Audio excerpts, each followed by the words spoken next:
the Subway at Grants Ferry. They do a great job. Fresh sandwiches. Mike D on the Out of Bounds show. Mike, that was a tough one on Sunday.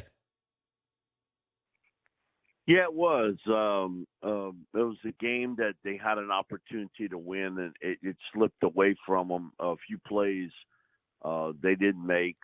I think a crucial point early in the game was it was a little underthrown, but it was a catch I've seen Rashid Shaheed make.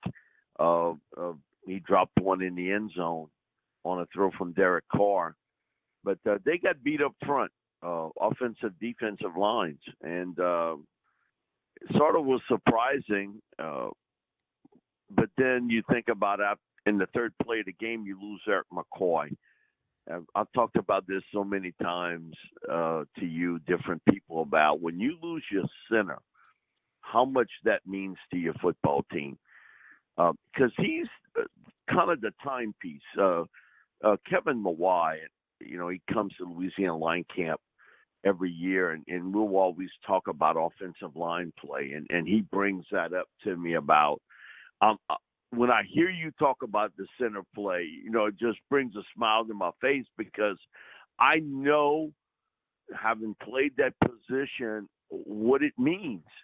And when you lose that center, it is a huge loss to a football team, because other than the quarterback, no one has more responsibility on that team. And the Saints lost McCoy after the third play. He's the guy that gets all the other guys set. He's making the different calls for protection, trying to adjust. And Kevin brought up a comment to me, and it doesn't apply to the Saints, but it does apply to other teams, that he says, years ago, you didn't play a quarterback normally as a rookie. He had a little bit of growth. He said, today, you pick a guy in round one, you got to play him. And you sort of got to calm him down, good and bad.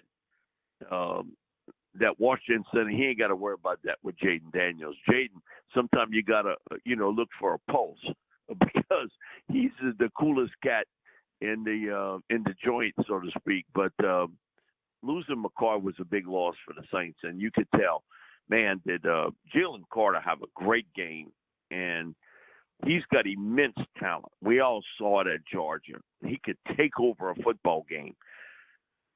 Sometimes he plays when he wants to. That's always been the MO with him. And I've talked to his coaches, Pete Jenkins, that he works out with, everybody else. He sort of plays when he wants to. But he came to play Sunday. The surprise was Jordan Davis, the other first-round pick defensive lineman, who is a huge man. And doing shows in Philly all week, that deal is he ain't done nothing.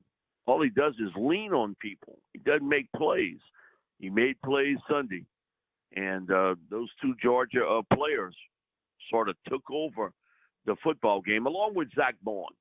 And, Zach was a guy that came here. I never understood how they tried to use him here with the Saints. But the unsung hero of Sunday was Vic Fangio, the Philadelphia Eagles defensive coordinator. He really ran a six-man front against the Saints and basically threw them the double middle finger and say, I dare you to run it. I dare you. And they tried. 29 rushes. They got less than 100 yards. And the old pops in this business, old Vic, he was the linebackers coach with the Saints. Him and I go back a long way in the Dome Patrol defense. Wow. Yeah, he came here with Jim Mora in the 80s. He was the Dome Patrol. His deal was, I wasn't coaching nobody. I just point them in the right direction. He said, man, Ricky and Pat and Sam Mills, Vaughn Johnson, there wasn't a lot of coaching you're doing there. You sort of pointing them in the right direction. And he came up with that six-man front. It was sort of a 6-1 defense. And he basically said, if you're going to beat me, you're going to beat me throwing it, but you ain't beat me running it. And he shut down the running game. So the loss of McCoy, and I think, again, Man, Vic, he's still the old master. He can come up with some game plans to beat you. Saints got caught, and tough game. But if I'd have told you before the season the Saints were 2-1 after 3 games, I wouldn't have believed it.